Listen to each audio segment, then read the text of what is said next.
Você realmente crê no livre-arbítrio? Será que nós temos a liberdade de escolhermos se queremos ou não queremos a salvação? E se eu não quiser, vai me ser dado um caminho alternativo? Você sabe a diferença entre a presciência e a onisciência de Deus? Será que realmente Deus tem os seus eleitos? Ele escolheu o número exato de pessoas para serem salvas? Essas e outras questões serão respondidas nesta videoaula, então não percam!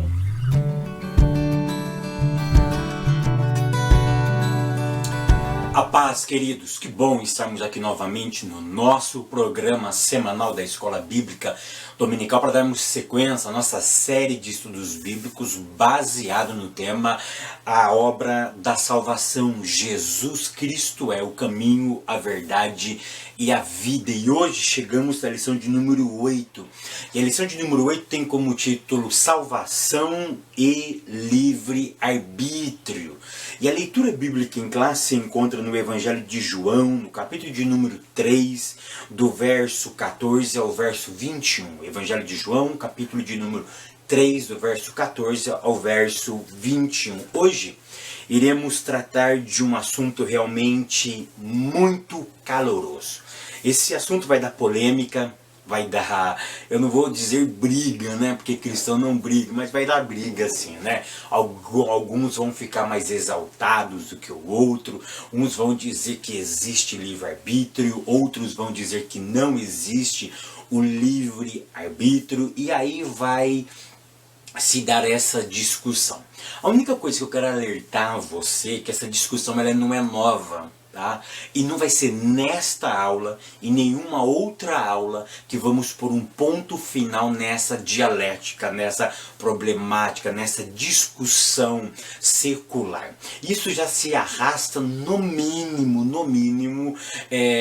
uns 300 anos, tá bom? No mínimo, tá? Isso ganha força realmente com Jacó Armínio e com Calvino, é claro, com seus seguidores, mas essas duas linhas, calvinista e arminianos, vêm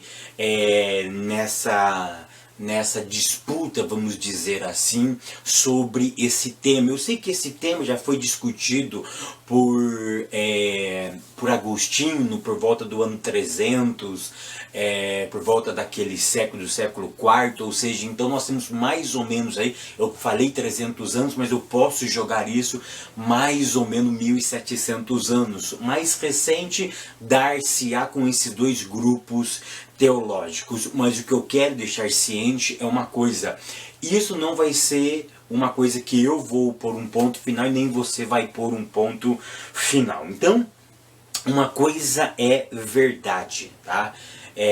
Dentro desse assunto, que a salvação ela é oferecida a Cristo indistintamente e de forma gratuita. A salvação de Cristo ela é oferecida a mim e a você indistintamente, ou seja, ele não escolheu pessoas para apresentar o Evangelho. Preste bem atenção no que eu estou dizendo. A apresentação do Evangelho, isso é a todos os homens, a todas as pessoas. Até neste ponto, os calvinistas concordam com isso. É claro que eles têm uma outra maneira de pensar. Eles acreditam o seguinte: se eu sou um eleito, eu não sei se eu sou um eleito. Por exemplo, estou falando na visão calvinista, tá? Por exemplo, eu sou um eleito, mas eu não sei se eu sou um eleito ou não. Eu estou no mundo, então eu preciso ouvir o Evangelho. Quando eu ouço o Evangelho, os eleitos reconhecem o chamado, tá? Que ele é irresistível, e eu vou até a Cristo porque o chamado é irresistível. Então a pregação do Evangelho ela tem que ser estendida a todos os homens. Então essa é uma grande verdade, tá? Que é dirigida a todos os homens indistintamente, tá? Não escolheu ninguém e de forma gratuita, tá? O tópico primeiro diz assim: a eleição bíblica é segundo a presciência de Deus. Ponto 1. A eleição de Israel.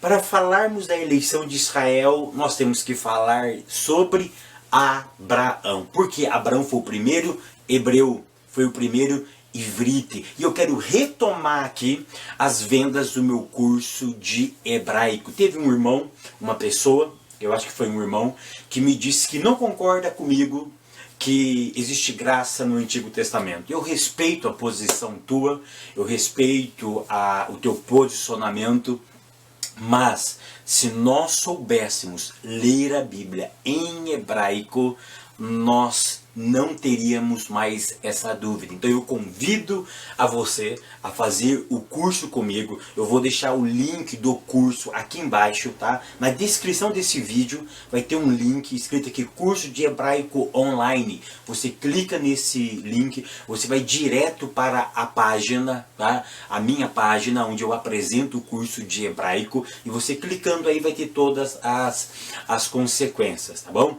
Mas o que eu quero que vocês entendam é o seguinte: esse curso de hebraico, ele vai possibilitar você a ler toda a Bíblia? É claro que não, mas esse curso é para alfabetizar você, e você estará apto assim a fazer pequenas leituras do texto bíblico, e com a prática você vai conseguir ler todo o Antigo Testamento na língua hebraica. Então não perca essa grande oportunidade. Então falar de Abraão é falar do primeiro ivrite, do primeiro hebreu da história. O que você precisa entender é o seguinte. Olha o que nós temos que ponderar aqui. Primeiro, Abraão não foi chamado para ser salvo. Abraão foi chamado para uma tarefa específica e não para ser salvo. Então, olha só, eu já quebro aí, tá, o conceito que ele foi um eleito exclusivo para ser salvo. Não. À medida que ele aceitou o Evangelho, porque a carta aos Gálatas vai me informar, a mim e a você, que o primeiro homem a ouvir o Evangelho foi quem? Abraão. Está lá em Gálatas. Não foi eu que escrevi, tá? Foi o apóstolo Paulo, e Paulo me garante que o Evangelho foi anunciado primeiro a Abraão. Tá? Então o Evangelho foi anunciado a ele, porque a salvação é pelo Evangelho. A salvação é pelo Evangelho. Não existe outro meio de sermos salvos. O princípio é um só. Aí Abraão ouve o Evangelho. Abraão aceita o eterno. Ele aceita o monoteísmo. A crença em um único Salvador, no eterno. E aí ele aceita o que? O chamado. Ele aceita a tarefa de ele próprio criar um povo específico para o eterno. O segundo ponto que eu preciso entender nesse ponto aqui, se ele recusasse o chamado, ele iria ganhar o inferno? O nosso tema é livre-arbítrio. Queridos, é claro que não. Tá? É claro que não. Se ele recusasse, não, eu não quero ir, não vou ficar aqui em Ur dos Caldeus, vou ficar na terra do meu pai, não vou para este lugar que o Eterno está me chamando, o que ele iria ganhar? Inferno? É claro que não. Claro, ele perderia o quê? De ter uma experiência com o Eterno. Por exemplo, quando você rejeita alguma coisa na obra de Deus, você ganha o inferno? É claro que não. É claro que não. O que você pode deixar de ter é um aprofundamento espiritual com o Eterno. É deixar de viver essa experiência. Se Abraão não tivesse atendido esse chamado, Deus levantaria um outro homem. E esse homem, nós estaríamos falando dele agora. Mas Abraão atendeu o chamado, a sua vocação. Por isso ele deixou o seu nome marcado na história. Tá? Não tem nada a ver com salvação. Ponto 3, o que eu quero dizer. A terceira ideia desse ponto aqui é a eleição de Israel. A eleição de Israel está relacionada ao conceito da exclusividade e não do conceito do egoísmo. Deixa eu te explicar isso. Eu já expliquei em aulas anteriores por que Deus escolheu Israel. Porque Deus é egoísta? Não. Eu já expliquei a diferença entre ser egoísta e ser exclusivista. Fato tem diferença? É claro que tem. O egoísta quer somente para ele. Por exemplo, essa lição é só minha. E eu não empresto ela para ninguém. Já viu criança que não divide as coisas com ninguém? É uma criança egoísta. Mas o exclusivista não pode ser egoísta, porque se ele for egoísta, ele deixa de ser exclusivista. O exclusivista tem algo só para ele, é dele, é exclusivo dele, mas ele compartilha com o outro. Pode estar na mão do outro, mas é dele. É essa a ideia. Israel, para Deus, não é egoístico, é algo exclusivista. Porque Israel foi chamado para ser bênção e luz para as nações. Paulo vai dizer isso lá na carta aos Romanos, que 8 bênçãos, 8 advêm de Israel. 8 advém de Israel por meio da nação de Israel. Então isso nós precisamos deixar muito bem claro. Ponto 2.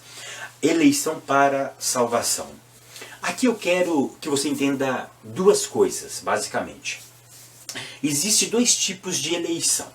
A eleição para os arminianos, que somos os assembleanos. O pessoal da Assembleia de Deus no Brasil, que é uma das maiores denominações evangélicas pentecostais do Brasil, é uma igreja arminiana. Para os arminianos, eles acreditam que a eleição está baseado na pregação do Evangelho. Ou seja, eu anuncio o Evangelho e as pessoas que ouvem o Evangelho e acatam o Evangelho, automaticamente eles foram eleitas, ou seja, mas eles precisaram ouvir o Evangelho. Vocês percebem que a eleição é pelo Evangelho, ou seja, o Evangelho está aqui, passa pelo anúncio do Evangelho. Se não passar pelo anúncio do Evangelho, não foram eleitos. Os calvinistas entendem um pouco diferente, ou um pouco, né? É na contramão, né? Para eles, a eleição não está baseada pelo anúncio do Evangelho. O anúncio do Evangelho é simplesmente o modo em que Deus atrai eles para Cristo. Ou seja, eles foram eleitos por Deus. O próprio Deus escolheu aquele, escolheu aquela. Aí a mensagem do Evangelho chega a eles simplesmente para atraí-los a eles. Ou seja, eles não são eleitos por ouvir o Evangelho. Eles já estão eleitos no mundão, aí afora, já estão eleitos. Quando eles ouvem o Evangelho, aí o chamado é irresistível. Então essa é as duas diferenças que eu queria mostrar para vocês, acabamos de ver aqui, ok? Então a primeira eleição, que é, claro, que eu estou dando um resumo, tá bom? Que é basicamente do arminianismo, que ela é centrada na pregação do Evangelho. Eu preciso ouvir o Evangelho para ser eleito. Quando eu aceito o Evangelho, então eu sou eleito. Para os calvinistas, não. Eu já sou eleito. Aí quando eu ouço o Evangelho, aí aquele negócio aflora dentro de mim, porque eu já sou um eleito. Mas eu preciso ouvir o Evangelho, porque não existe salvação fora do Evangelho. É esse o conceito. Ponto 3. A presciência divina. O que eu quero que vocês entendam é o seguinte. Eu posso perguntar, o que é presciência? Todo mundo vai dizer a mesma coisa. Conhecer antecipadamente. Conhecer de antemão. Tá? Eu li alguns artigos, por exemplo, de Pink, de outros autores reformados, que vai ter uma outra concepção. O que eu quero que você entenda aqui é a diferença entre, olha só, se presciência é conhecer antes das coisas acontecerem, o que significa então onisciência? Qual que é a diferença então entre a presciência de Deus e a onisciência de Deus? O que eu quero que vocês entendam é o seguinte, que é a palavra onisciência, né? Quando temos o prefixo oni, o prefixo oni significa totalidade, tudo, nada está oculto, ou seja, é completo, ou seja, ele tem ciência de todas as coisas realmente. A presciência dá aquela ideia de que eu conheço de antemão, mas eu O que eu quero que vocês entendam é o seguinte, que a presciência, ela pode ter uma vertente meio pejorativa. Por quê? Porque eu posso ter a ideia do vidente. Por quê? Porque eu estou aqui e eu não estou vivendo ali o amanhã, porque o amanhã não me pertence. Mas eu começo a ter uma previsão se vai chover ou não amanhã, porque eu não vivi o amanhã, eu estou vivendo no hoje. Aí eu faço a minha previsão. A previsão é feita de quem está aqui, porque ele não pode estar ali, do outro lado. Ele não pode estar adiantado. Então ele tem uma previsão daquilo que pode acontecer. Por exemplo, se pode chover ou não, tá? O que eu quero que vocês entendam é o seguinte, eu não estou desfazendo a ideia da presciência. O que eu quero que vocês entendam é o seguinte, que o eterno, ele não precisa prever nada. Porque o eterno, ele é eterno. O que é eterno? O que é? A Bíblia diz que Deus mora na eternidade, porque Ele mesmo é a eternidade. E se Ele é a eternidade, eu sei que é complexo o que eu vou falar agora, mas preste atenção no que eu vou dizer agora. C.S. Lewis vai dizer que existem coisas que Deus faz para nós, que no mundo da matéria não quer expressar realmente aquilo que Ele é. Por exemplo, segundo ele, uma árvore, na mente do Eterno, não é uma árvore, como nós vemos, mas é a maneira que ele minimizou a transcendência dele para que eu pudesse entender o que era aquilo. Então o Eterno é... Irmãos, nós temos que entender o seguinte, que a minha mente, a tua mente é infinitamente impossível de compreender na sua totalidade. Ele está muito, muito além de mim e de você. O que eu quero que você entenda é o seguinte, que ele... Olha que doideira que eu vou falar. Se Deus é o eterno, ele está vivendo o amanhã. Ele já está vivendo o amanhã. Olha que interessante, parece meio doido isso, né? Mas Deus vive o amanhã, porque ele está numa outra dimensão. Ele está na eternidade, ele é eterno. Ele não tem nem princípio e não tem fim. Então o que eu quero que você entenda é o seguinte, que a onisciência é ter a ciência de todas as coisas. Tudo está sobre o seu conhecimento. Mas por quê? Porque ele viveu isto. Não sei se você está me entendendo, ele viveu isso. A presciência, é claro que todos esses nomes foram dados por homens para tentar explicar o eterno.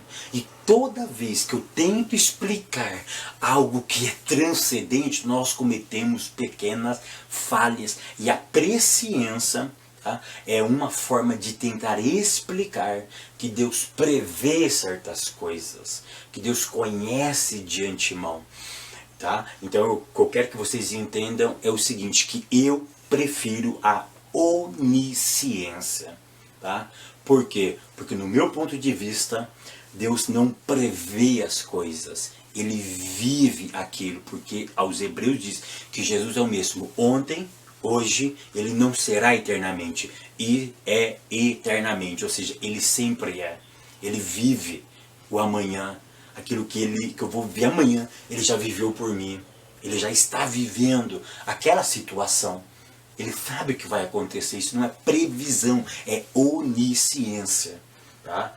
É isso que eu queria trazer, que pode trazer um choque para você agora, tá? Mas esse entendimento, ele fortalece a tua fé. Tópico 2. Armínio e o livre-arbítrio. Ponto 1. Breve história de Jacó Armínio. Queridos, antes de entrarmos aqui na breve história de Jacó Armínio, só um detalhe. Em nenhum ponto da Bíblia você vai ver Deus fazendo previsão. Deus não faz previsão. Deus fala aquilo que ele tem ciência absoluta. É por isso que ele é onipotente, onisciente e onipresente. Tá bom?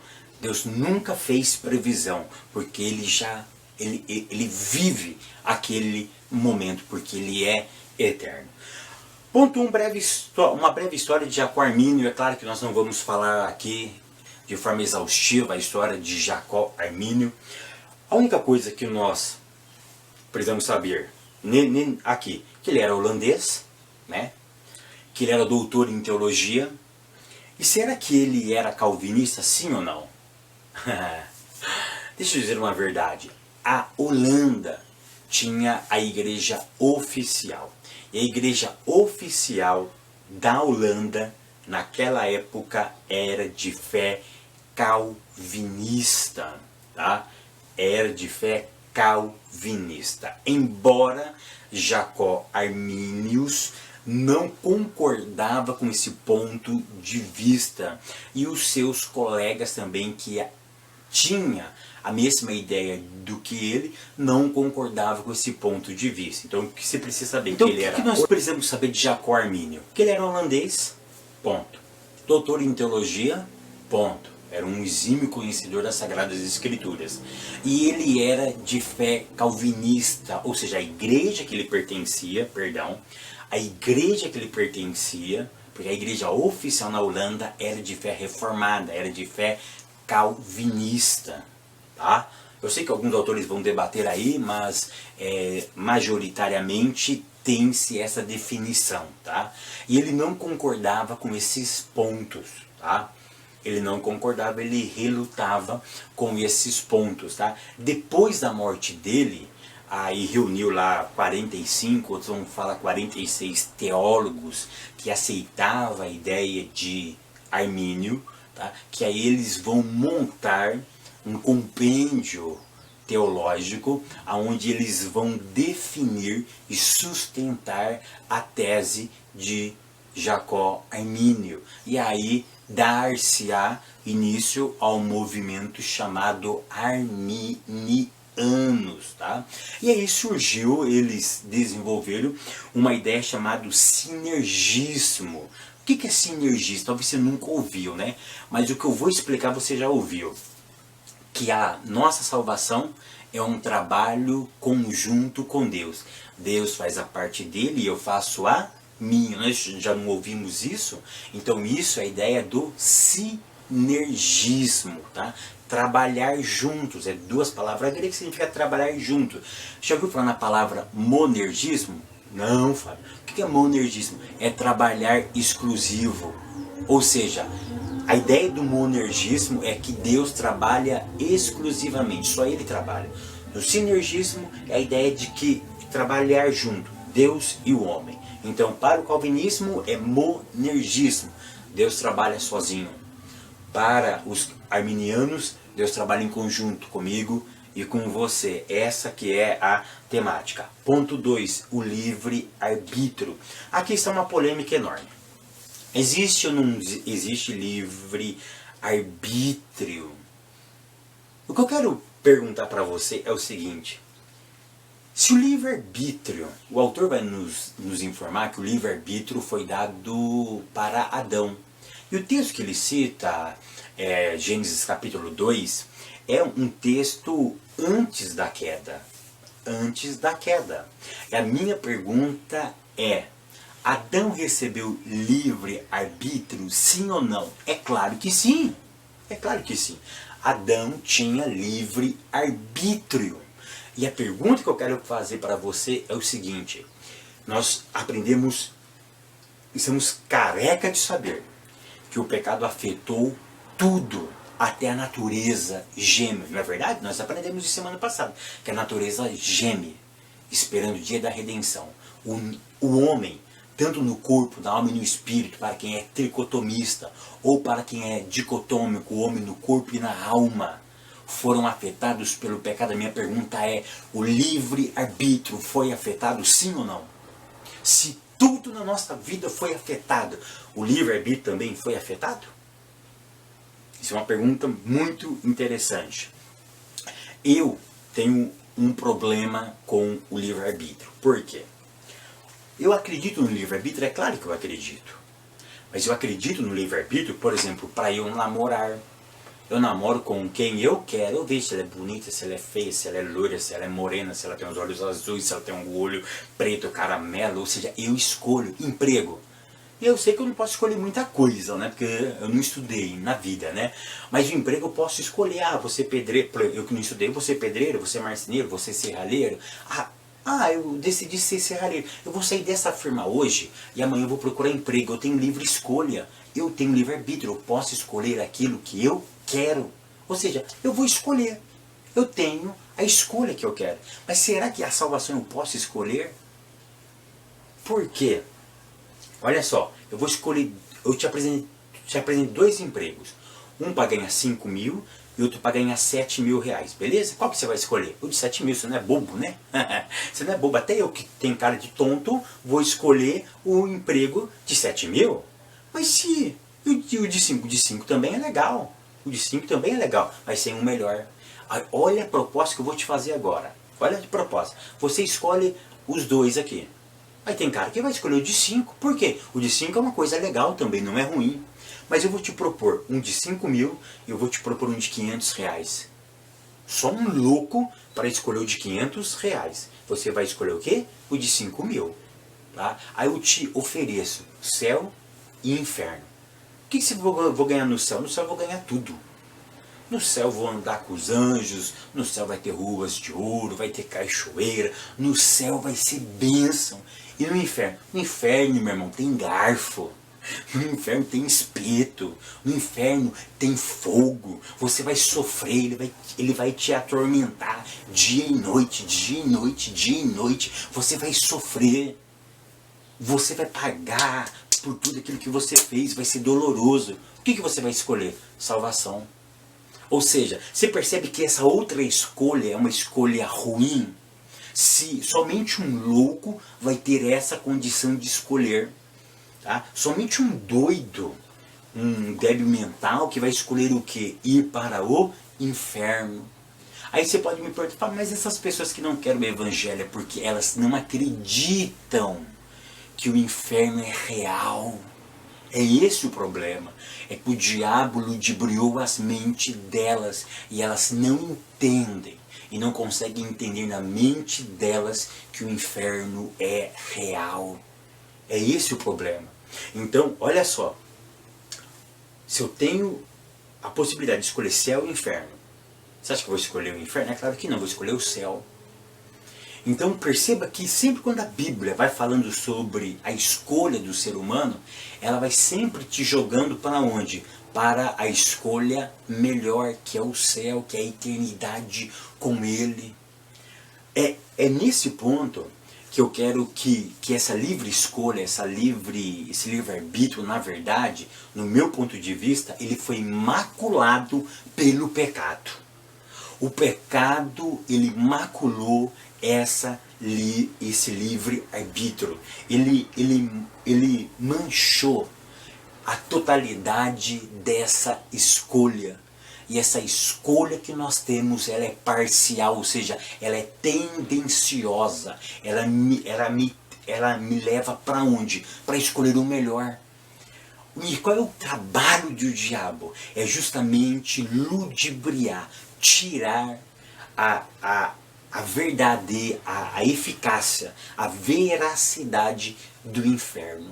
Porque se nós tivéssemos a plena consciência de que o inferno era tão ruim como a Bíblia nos apresenta, nós abraçaríamos o céu na hora. Então é isso que eu quero que vocês entendam, que o pecado maculou o livre-arbítrio. Aí já comentei o ponto 3, o livre-arbítrio na Bíblia, que a Bíblia sempre vai nos tendencionar a escolher o quê? O céu. Porque ela entende que o livre-arbítrio foi maculado. Adão recebe ele antes do pecado. O pecado macula ele. Então a Bíblia vai nos ajudar a escolher. Filho, olha o céu, filho. Olha, anda comigo. Anda comigo. Lá o bicho não dorme. Lá você vai sofrer eternamente. É melhor estar comigo. E ela vai nos levar a este caminho. Tópico 3. Eleição divina e livre-arbítrio. Ponto 1. A eleição divina. Uma coisa que eu tenho que entender, e vocês têm que entender, que a eleição é uma escolha exclusiva de Deus. E ela a eleição atende a alguns requisitos. Então, preste atenção. Quem é que escolhe? É o Eterno. Pronto e acabou. Tá? É essa máxima que o nosso autor trouxe aqui. O Eterno escolheu, pronto e acabou. Mas para que o Eterno elege? Para que ele fez essa eleição? Eu coloquei aqui para 4 objetivos. O primeiro objetivo da eleição, para sermos propriedade dele. Ou seja, isso daqui é meu agora. Ninguém tira mais da minha mão, é meu. Segundo objetivo da eleição, para a santidade. Eu já expliquei que a palavra santidade é colocar à parte, tirar fora de um sistema e colocar em outro sistema.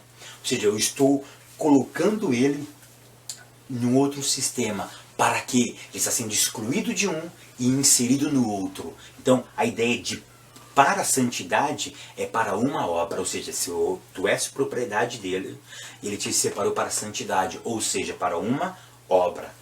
Terceira ideia, por que Deus fez uma eleição?